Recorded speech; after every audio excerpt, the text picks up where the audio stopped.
Baik, jadi tadi glukosa itu dihasilkan nasi, yang nasi itu mengandung apa? Mengandung karbo. Pertanyaannya, kalau misalnya Rofa makan sepiring, oke ya, habis makan sepiring kemudian nggak ada gerak badan, hanya jalan-jalan biasa aja. Karbo kita bilang yang masuk sebanyak 1.200 kalori, yang dibakar 800. Masih ada sisa nggak? Berapa sisanya? 400. 400 itu sisa jadi apa? Jadi lemak. Itu lemak yang bikin kita mager. Makanya kalau pegang pinggang kok agak lebar sini Ustaznya. Pinggang kiri kok agak lebar. Dari mana lemaknya? Dari karbo yang berlebihan. Maka sebagai penuntut ilmu kita pahamin. Dulu Ustaz agak sedikit bingung waktu Ustaz ngobrol sama istri Ustaz, Musaid bilang, kadang-kadang nggak makan nasi masa kuliah, rebus kentang. Ah, rebus kentang? Kok nggak makan nasi? Ya Ustaz kan dulu belum belajar timbun nabawi. Ustaz berpikir ya orang Indonesia kalau belum makan nasi, belum makan kita kan? Karena kata Om Said dalam kentang ada kalori, ada karbo segini, segini, segini. Ustaz belum paham tuh. Ternyata setelah Ustaz buka kitab Syama'il Muhammadiyah, kita harus pahamin. We eat what we need. Not we eat what we want. Itu kalau kata orang-orang bule. Kalau bahasa Arabnya, na'kulu maza nahtaj, wala na'kulu maza nurid. Kita makan apa yang kita butuhkan, bukan kita makan apa yang kita inginkan. Sumaya, sering makan bakso enggak? Tergantung budget. Awal bulan sering. Serifina, pernah makan seblak? Jangan ditanya, Ustaz. Seminggu nggak makan seblak, lidah kayak ada yang kurang. Dinar, pernah makan Indomie? Pernah. Rofa, pernah makan Indomie? Soto? Pertanyaannya, tubuh kita butuh nggak ke seblak, ke bakso, ke Indomie? Butuh nggak tubuh kita? Serifina, pernah makan seblak? Pernah. Tubuh Serifina butuh nggak ke seblak? Enggak juga sih. Kenapa dimakan? Karena nafsu. Karena Iya. iya, seminggu sekali nggak apa-apa. Tapi kalau tiap hari makannya seblak, mie, seblak, mie, seblak, mie. Pertanyaannya, itu kan karbo semua. Proteinnya mana? Jadinya ya kita malas gerak nantinya. Karena tubuh kita ada berisi, kelihatan berisi, tapi nggak ada ototnya. Sumaya, begitu diajak, kita ini ada kajian di mana? Di masjid ini. Ah, hujan. Padahal cuma gerimis doang. Nanti serofak juga, yuk nih kita mau setoran sama Teh Eda. Wah, nguap lagi. Wah, dalam tubuhnya glukosa semua. Wah, nguap lagi. Makanya waktu kalian diklat di sini kan kita banyak olahraganya, banyak geraknya kan. Kenapa? Karena kalau kalian nggak ada gerak, mau ngapa-ngapain juga nanti nggak akan maksimal. Sehingga lihat dari abad ke-6 Hijriah, ulama sudah memikirkan masalah ini. Bagaimana pola makannya itu dengan terlalu berlebihan dan juga memperhatikan pola makan yang masuk. Bagaimana sumber makanan itu makanan yang membantu kualitas hafalannya dan menjauhi makanan-makanan yang tidak menolong meningkatkan kualitas hafalannya. Jadi makan nasi jangan banyak-banyak. Ustaz, bagaimana cara menentukan kalori yang kita butuhkan? Kalau orang yang memang betul dia, ya, kalau sebagian orang-orang atlet binaraga, mereka ditimbang nasinya. Jadi sebelum makan ditimbang. Ustaz, bagaimana caranya? Karena kalian mahasiswa, banyak gerak, usahakan satu piring jangan penuh. Satu piring jangan penuh. Kalau Rasulullah makan gimana Ustaz? Baik, kita coba jelaskan. Rasulullah SAW makan kadang sebelum zuhur, kadang setelah zuhur. Kita bilang kadang jam 11, kadang jam 1. Jam berapa, Jina? Karena nggak ada dalil yang spesifik banget bisa memastikan ini. Jadi kita kumpulkan semua dalil, baru kita simpulkan. Jam berapa Rasulullah makan siang, Jina? Sebelum Jam atau 11. sesudah zuhur, jam 11 atau jam 1. Oke. Kalau makan malam, umumnya beliau makan sebelum maghrib. Jam berapa? Jam 5 atau jam 6? Jam 5 atau jam 6. Nah, ini kalau istilah orang yang paham masalah binaraga, mereka bilang jendela makan, tulis. Karena ternyata ilmu yang mereka ambil diet, ilmu yang mereka anjurkan untuk anak-anak asrama mahasiswa mereka, itu semuanya dari Rasulullah SAW. Jam 11 atau jam 1 sampai jam 5 atau jam 6. Ini jendela makan Rasulullah. Malam hari beliau jarang makan. Walaupun pernah. Kenapa Nabi makan juga di malam hari untuk menunjukkan bahwasanya nggak salah makan di malam hari. Tapi jarang. Biasanya Rasulullah badal isya tidur atau ngobrol dengan keluarga beliau, kemudian tidur. Baik, kemudian Rasulullah dari jam 5 sore tadi itu nggak makan lagi. Nggak makan lagi. Sampai nanti sarapan. Kapan sarapannya? Waktu duha. Setelah terbit matahari jam 8 pagi. Bapak tolong hitung jam 5 sore sampai jam 8 pagi. Berapa jam Rasulullah nggak makan?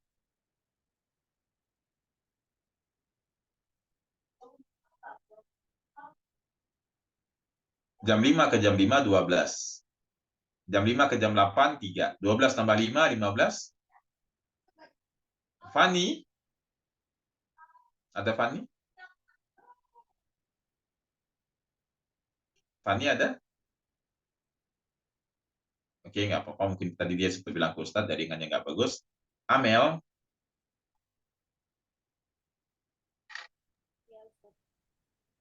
Amel ada? Nggak ada? Oke, Amel ada? Ada Ustadz, suaranya nggak kedengeran. Oh, nggak tadi. Oke, Taib. Amel, Ustadz mau tanya. Martabak itu dijual pagi atau malam? Malam Ustadz, Enaknya dimakan malam atau siang? dimakan malam-malam juga pas lagi anget-anget. Nah, ini masalahnya. Bukan martabaknya bermasalah. Kita terbiasa makan di waktu yang Rasulullah tidak makan. Jadi Rasulullah SAW di malam hari itu nggak makan beliau. Kecuali ya tadi di awal malam. Apakah setelah maghrib ataupun pada isya langsung. Karena ada dalil yang ditemukan Rasulullah sebelum sholat isya pernah makan bersama para sahabat. Setelah itu nggak makan lagi. Sampai pagi jarang ditemukan hadis yang menjelaskan Rasulullah sarapan pagi. Jarang sekali. Jadi kalaupun Rasulullah makan pagi itu duha, tapi sangat jarang. Kapan lagi makan Nabi? Nanti waktu zuhur. Jadi lihat, Rasulullah makan itu umumnya dari jam 11 atau jam 1 sampai jam 6 sore. Hanya berapa jam Serifina? 6 sampai 7 jam. Sisanya Rasulullah SAW nggak makan, tapi beliau minum. Makanya kalau misalnya Amel, Fani, uh, siapa lagi? Serifina nggak? Serifina udah ini. Amel, yang lain, kalau memang pengen Ustaz, saya pengen kursus Ustaz, bagaimana caranya? Ikut pola Rasulullah tadi. Ustaz, tapi kalau gitu nggak makan malam dong. Nggak apa-apa makan malam, tapi usahakan 2 jam sebelum tidur. Kalau tidur jam 10, jam 8 makan. Kapan makan lagi? Besok pagi jam 8, minimal 12 jam. Boleh ngemil nggak Ustaz? Minum aja. Nanti insya Allah pelan-pelan tubuh kita akan sehat. Karena kalau kita udah 8 jam kita nggak makan, nggak masuk makanan, itu akan membakar gula darah. Tubuh kita akan membakar gula darah. Nanti akan membakar karbo. Nanti akan membakar lemak. Kalau nggak banyak lemak di tubuh kita, mau sehari 10 kajian pun kalian kuat. Kalau Sumayyah tubuhnya jarang gerak, terlalu berat, banyak lemak, banyak kalori, kajiannya cuma satu, tapi badan nggak kuat diajak gerak. Semangatnya kuat, tapi badan nggak mau diajak gerak. Lihat bagaimana dari abad ke-6 Hijriah, ulama telah memperhatikan ya masalah ini ya. Masalah bagaimana kita menjaga pola makan. Sehingga rofa dan yang lain-lain, usahakan nasinya itu jangan banyak-banyak. Dan juga waktunya, uhennya, kapannya juga diperhatikan. Minimal 12 jam kita mengosongkan perut. Bisa dari jam 7 malam sampai jam 7 pagi, bisa jam 8 malam sampai jam 8 pagi. Kemudian dianjurkan juga untuk memakan makanan yang berkualitas bagi hafalan kita. Apa aja Ustadz? Satu, yang murah-murah aja ya. Satu, kismis. Kismis. Beli kismis di awal bulan 20.000, tiap pagi dimakan 20 butir. Berapa butir Sumayyah? 20 butir tiap pagi, kismis. Dan kismis itu juga untuk memberikan stamina bagi kita.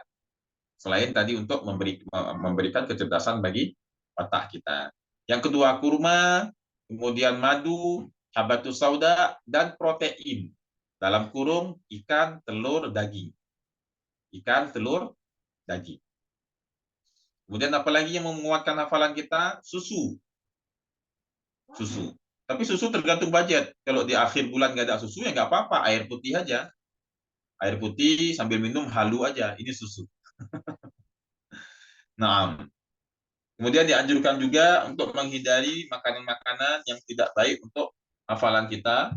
Naam, di sini yang tidak dianjurkan diantaranya apel yang masam. Apel yang masam itu menurut ulama nggak bagus. Kacang-kacangan. Kacang-kacangan juga nggak dianjurkan. Dan meminum cuka. Nah, itu nggak dianjurkan. Tambahan tadi untuk yang bagus bagi hafalan, minyak ikan. Saya kemarin beli minyak ikan, insya Allah. Minyak ikan dan juga, lihat, mengunyah permen karet. Mengunyah permen karet. Jadi kalian kalau lagi belajar malam, punya permen karet. Ustadz, punya permen karet? Enggak, Ustadz lagi diet juga. Jadi enggak punya permen karet, Ustadz ngunyah kurma. Kurma, bijinya dikulum-kulum. Kalau permen karet ada gulanya, nggak bagus. Orang yang sedang diet nggak bagus. Khairan. Apa kesimpulan kita? Bagaimana ulama dulu sangat menjaga pola makan mereka, jadwal makan mereka, dan mereka tidak terlalu mementingkan makanan secara berlebih-lebihan. Kalian sedang kuliah, banyak aktivitas kalian, usahakan dalam piring kalian ada 3 macam. 1 nasi, karbo tadi, 2 protein, 3 sayuran. Apa Rafa? 1 nasi, tidak berlebihan, 2 protein, telur, ikan, atau daging, 3 sayur-sayuran. Dan jangan sarapan secara berlebihan. Karena perut kita belum lapar. Perut kita di waktu pagi, enzim yang memancing hormon untuk lapar itu belum banyak. Jadi perut kita belum lapar. Serevina, kalau udah HP Serevina itu 100% baterainya, perlu dicas nggak? Tidak, Kenapa? udah penuh. Sudah penuh. Demikian juga, ketika memang Serevina di pagi hari belum butuh tenaga yang berlebihan, jangan dulu makan banyak-banyak. Kalau ada uang, pagi-pagi itu makannya buah yang tidak dimasak. Buah, kurma yang udah direndam sebelumnya, dan juga makanan lain yang tidak dimasak. Bukan berarti makan beras mentah dimakan, bukan. Tapi Ustadz, nasi uduk di pagi hari nikmatnya luar biasa. Bala-bala di pagi hari, wah apalagi. Nah, bala-bala itu kan tepung semua, tepung, minyak. Nah, itu nanti ada glukosanya lagi di situ. Apa enggak kalian nanti jam 11 sudah, wah mengantuk. Baik, jadi belajar pelan-pelan, namun Ustadz tidak terlalu mengarahkan kalian secara maksimal karena mahasiswi tergantung budget. Kalau pagi-pagi harus makan bala-bala juga enggak apa-apa, yang penting geraknya banyak. Ingat, Nova dan yang lain, karbo yang masuk harus seimbang dengan yang dibakar. Kalau enggak nanti kita ngantuk, otak berat untuk diajak berpikir. Bagaimana membakar karbo? Ya jalan kaki, olahraga, dan lain-lain. Heran insya Allah. Naam, demikian ya, sangat detail. Jadi kita bahas bagaimana pola makan, kapan perut kita kosong. Jadi Fati, nggak usah diet berat-berat, ingin menurunkan berat badan. Amin, yang lain nggak usah. Tapi kalau Syarifina jangan turunkan lagi, cukup segitu aja. Untuk yang lain yang ingin menurunkan, minimal kita 12 jam nggak makan, dari jam 7 malam sampai jam 7 pagi. Ustaz, aku kadang-kadang makannya jam 8, nggak ada masalah. Tidur jam 10, 2 jam setelahnya. Nanti besok pagi makannya jam 8. Jangan begitu sarapan makan nasi. Santri di sini pernah Ustaz silap sedikit, begitu Ustaz cek mereka lagi makan, nantinya teh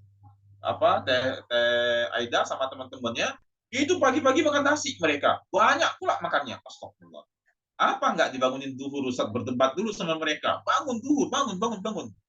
Udah azan, belum bangun lagi. Bangun. 2 kali bolak-balik baru bangun mereka. Apa masalahnya? Karena yang masuk ke tubuh mereka itu bukan nggak bagus, itu kurang berkualitas untuk waktunya. Harusnya pagi jangan banyak-banyak dulu makan karbo. Kalau bisa makan buah. Kalau memang nggak ada, yang mau makan nasi silahkan 3 suap. Kalau mau makan bala-bala ya 1 juga udah cukup. Jangan makan 3. Kan kenapa? Karena tubuh kita nggak butuh. Baik. Ustaz mau tanya ke Rafa, kalau misalnya dapat undangan makan prasmanan, makan siang, dagingnya 2 potong. Dagingnya 2 potong. Ya, 2 potong yang lumayan lah, yang biasa untuk makan siang, makan malam. Sayurnya 2 porsi. Nasinya cuma 5 suap kecil. Sedikit, 5 suap kecil. Kira-kira Rafa perlu makan malam enggak? Enggak ada kayaknya. Kenapa? Udah banyak. Iya, karena Udah kebutuhan cukup. protein Rafa, kebutuhan sayuran Rafa di hari itu udah terpenuhi kan? Untuk apa makan malam lagi? Nggak akan lapar. Mindset Rafa, tubuh saya nggak butuh. Apa tubuh saya nggak, Bu? Tubuh saya nggak butuh. Ustaz pernah praktekkan gitu. Diundang kajian, dikasih prasmanan, karena Ustaz suka protein, dagingnya Ustaz ambil 2, ayamnya, kemudian sayurnya agak banyak, nasinya sedikit. Ustaz makan. Mindset Ustaz malam nggak akan lapar. Kenapa? Karena Ustaz sudah terpenuhin. Malamnya malah main futsal Ustaz. Olahraga dari jam 10 sampai dari jam 9 olahraga. Sampai jam setengah 12 malam olahraga. Iya, pulang Ustaz rasa belum capek, kayaknya Ustaz butuh jogging. Malam-malam di belakang. Di belakang sama si Izul, adiknya Teh Aida, itu yuk kita latihan bola di belakang diputar. Pampung, pampung, hampir setengah 12. Keringetan semuanya. Capek, istirahat. Saya bilang, Zul, besok azan subuh bangun. Oke, bangun si Zul azan subuh. Besok paginya lapar nggak lapar? Kenapa? Mindset Ustaz tubuh Ustaz sudah terpenuhi semua nutrisinya. Maka kita makan apa yang kita butuh, bukan yang kita inginkan. Kalau kalian bakso seblak nanti mau duduk murojaah beratnya, Masya Allah. Nah, dapat kesimpulannya ya. Khairan, kita masuk ke yang terakhir penutup, hanya beberapa menit saja. Adab ke-9 di sini dijelaskan hendaknya tidak mengapa bila ia menghibur diri, hati, pikiran, dan otaknya saat telah merasa penat dari semua aktivitas belajar atau telah merasa lelah dengan berekreasi dan bertamasya ke tempat-tempat wisata. Dan dianjurkan juga kita untuk olahraga dengan olahraga atau jalan-jalan. Nah, jadi penuntut ilmu apa dianjurkan? Agar ada waktu untuk bertamasya dan olahraga. Bahasa orang sekarang namanya healing. Tapi kalau healing ya cek dulu jemuran, jangan lupa diangkat. Begitu healing sibuk nantinya, aduh jemuran kemarin gimana, hujan segala macam. Nah, insya Allah minggu depan kan santri libur. Seperti biasa liburan mereka mau camping, saya bilang ya silahkanlah kalian mau camping mau kemana. Nanti kita akan bareng berangkat santri dengan mahasiswi-mahasiswi dari Rumah Quran, seperti yang Kak Aida udah bilang, jadwal mereka itu mereka mau 2 malam. Karena libur panjang, libur satu minggu mereka. Jadi mereka libur 1 minggu, mereka pengen 2 malam. Kalau kalian mau cuma semalam doang boleh. Itu tanggal 7 mereka. Tanggal 7, hari Jumat tanggal 6, 6, 7, 8. Kalau pramuka mungkin Sami. Kalau kalian mau ikut dari hari Jumat boleh. Oh, Ustaz, budget kami cuma bisa untuk semalam. Boleh, semalam juga nggak apa-apa. Tempatnya datar pinus di Pangalengan. Heran, kira-kira demikian ya. Ada 3 poin yang kita ambil. Yang pertama, segera mengisi masa muda untuk belajar. Yang kedua, bagaimana ulama memperhatikan makan tidak berlebihan. Dan juga mengedepankan makanan yang membantu kualitas otaknya dan menjauhi makanan yang tidak membantu kualitas otaknya. Tadi dijelaskan seperti makan asap, makan apel yang asam, kemudian meminum cuka, dan makan kacang-kacangan. Nah, makanan yang mampu membantu kualitas otak kita diantaranya tadi ada kismis ataupun anggur kering, ada madu, ada habat sauda, ada kurma, ada juga susu, kemudian mengunyah permen karet, dan juga protein. Itu hal-hal yang bagus untuk otak kita, dan juga minyak ikan tadi ditambahkan. Khairan, kira-kira demikian materi hari ini. Insya Allah nanti bulan depan kita akan bahas bagaimana mengatur jadwal murojaah harian. Kenapa Ustaz fokus ke materi ini dulu sebelum masuk ke murojaah harian? Bagaimana kalian akan bisa ngatur murojaah ziyadah kalau fisik kalian kelelahan? Apa semuanya kalau fisik kelelahan? Ini mau jadwal apa nih murojaah? Ngantuk. Jadwal apa nih? Ziyadah, ngantuk. Makanya materi ini dulu, baru nanti masuk materi bagaimana kita mengatur jadwal harian hafalan kita. Heran, insya Allah, maka silakan kalau dia mau bertanya. Barakallah.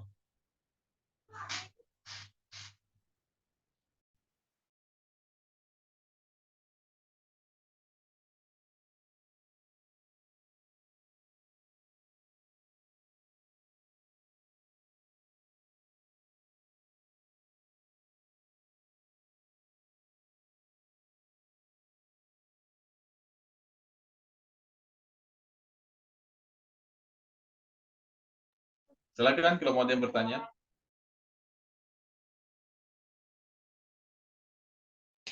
Afwan Ustadz, kalau mau nanya perihal itu, Rihlah, boleh di sini nggak? Rel apa? Yang untuk minggu depan. Boleh. kalau misalkan kita ikutnya di hari Sabtu Minggu aja, kira-kira dari sini kan naik angkot sampai ke DM. Dari Hmm. DM ke Pangalengannya itu gimana? Oh, langsung aja ke Pangalengan. Atau kalau mau ke DM dulu boleh, nanti dijemput sama satu orang. Bareng sama satu orang nanti yang jemput. Paling ada yang Teh Aida nanti yang jemput. Jadi Nanti kita berarti kalau nyarter gitu, angkotnya tuh dari sini sampai Pangalengan berarti ya Ustaz ya? Nggak ya, rehat dulu di DM. enggak. Berarti nanti tenda kalian biar disiapin aja langsung di sana. Jadi datang-datang tendanya udah jadi. Oh, untuk tendanya kita disediain Ustaz? Enggak, tendanya sewa. Cuma kalau kami duluan datang, tenda kalian udah kami bangun duluan. Atau mau bangun sendiri tendanya, biar seru, enggak apa-apa. Kalau mau dibangun sama santri, nggak apa-apa. Jadi udah kalian datang, tendanya udah terpasang. Atau Jadi Serifina sewanya sama, dari sana sama berarti ya? hmm? Jadi sewa tendanya dari sana gitu, nggak kita Jangan di bawa sana, dari sini. mahal. Kalau sewa tenda di sana mahal. Mending sewa tendanya kita di luar tempat itu, bawa dari sini. Nanti usah coba ngobrol sama ini. Nanti malam kami musyawarah, karena biasanya seminggu sebelumnya musyawarah. Nanti malam kami musyawarah, tenda kalian apa bawa dari sana atau bawa dari sewa di sini. Kalau misalnya memang di sini kendaraannya memungkinkan untuk membawa tenda, nggak apa-apa sewa di sini. Tapi kalau nggak memungkinkan, bawa dari sana kan bisa masukin ke dalam angkot gitu kan. Jadi kita cari jalan yang terbaik. Kalau bisa dari sini, kenapa nggak dari sini aja kan? Berapa orang total kalian semuanya? Dari kita ada 12 orang sama tambahan dari itunya Teh Aida. 12 berarti di tenda besar itu bentar. Dua tenda. Tenda yang muat 7 orang. Dua tenda berarti. Malam Ahadnya berarti ya? Iya Ustadz. Oke, saran dari Ustadz, berangkat sebelum subuh. Kenapa? Agar bisa menikmati sore hari di sana. Kalau nyampe malam kan berarti nggak nikmati sorenya, nggak menikmati matahari terbenam. Tapi tergantung kalian juga, silahkan bagaimana musyawarah nanti. Kalau mau lihat matahari terbenam di hari Ahadnya juga nggak apa-apa. Kalau pengalaman Ustadz, serunya berangkatnya itu paling mepet pada zuhur. Agar asar udah tiba di sana. Jadi sore harinya bisa menikmati suasana. Begitu kira-kira. Untuk biaya masuknya Ustadz lupa dulu berapa ya. Itu saya coba cek lagi. Enggak. Kalau rame-rame nggak mahal, karena dikasih diskon biasa. Yang mahal itu biasanya di perlengkapan sih kayaknya ya, sewa tenda segala macam. Tapi kembali rame-rame, kalau rame-rame itu nggak mahal, ada diskon kan. Kita ambil serba murah aja semua. Ada lagi mau bertanya? Kita ada turun. Iya. Khairan insya Allah. Apa jadwal kita di sana? Jadwalnya nggak ada jadwal yang terlalu melelahkan. Jadi Ustadz melepaskan ke kalian. Silahkan mau bikin jadwal apa. Biasanya ada tim PJ acara. Lebih ke have fun mungkin ya, dan tadabbur alam. Capek kan kalau udah diklat kemarin disuruh lari, di sana juga disuruh lari, capek kan? Nanti si Vina udah kurus makin ceking nanti dia. Jadi lebih kepada tadabbur alam aja kalian di sana. Bakar api unggun malamnya, kira-kira begitu. Khairan insya Allah nanti kita ketemu di hari apa? Kita ketemu di hari Sabtu ya, Sabtu depan berarti ya. Sama tolong di foto ditulis semua kesimpulan apa yang kalian dapatkan dari materi hari ini, dicoret-coret, minimal ambil 10 poin. Ambil 10 poin, nanti fotokan, kirim ke Ustadz ya. Coret 10 poin, boleh contek nggak apa-apa. Boleh nyontek nggak? Tapi jangan nyontek cuma nyontek tanpa memahami. Ya lihat ke teman, dipahamin juga. Tulis 10 poin minimal, mau 15 lebih bagus, fotokan, kirim ke Ustadz. Insya Allah kita ketemu nanti di hari Sabtu. Teh Haida sepertinya ikut karena mumpung dia belum menikah. Sudah menikah udah susah, mana keluar negeri lagi nanti dia. Barakallahu fikum. Allahumma inna nas'aluka 'ilman nafi'an wa fahman wasi'an wa rizqan wasi'an halalan thayyiban wa 'amalan muqabbala. Alhamdulillah kita udah mengambil 3 poin dari kitab Tazkiratus Sami' wal Mutakalim, dan itu yang 3 poin menurut pribadi Ustaz bagus banget. Lihat bagaimana Ustaz susun kurikulum kalian. Minggu pertama kita mukadimah banyaknya, mengelola hati. Minggu kedua juga masih dalam lanjutan bagaimana kita mengelola hati sebelum berilmu. Minggu ketiga ini, pertemuan ketiga ini mengelola fisik. Nanti minggu keempat baru kita atur bagaimana jadwal harian, ziyadah, hafalan, dan murajaah. Kalau poin pertama, kedua, ketiga yang hati dan fisik tadi nggak maksimal, jangan harap yang ini bisa maksimal. Subhanakallahumma bihamdika asyhadu an la ilaha illa anta astaghfiruka wa atubu ilaik. Wassalamualaikum warahmatullahi wabarakatuh. Warahmatullahi wabarakatuh. Syukran semuanya. Assalamualaikum warahmatullahi wabarakatuh. Waalaikumsalam. Nashkurukum.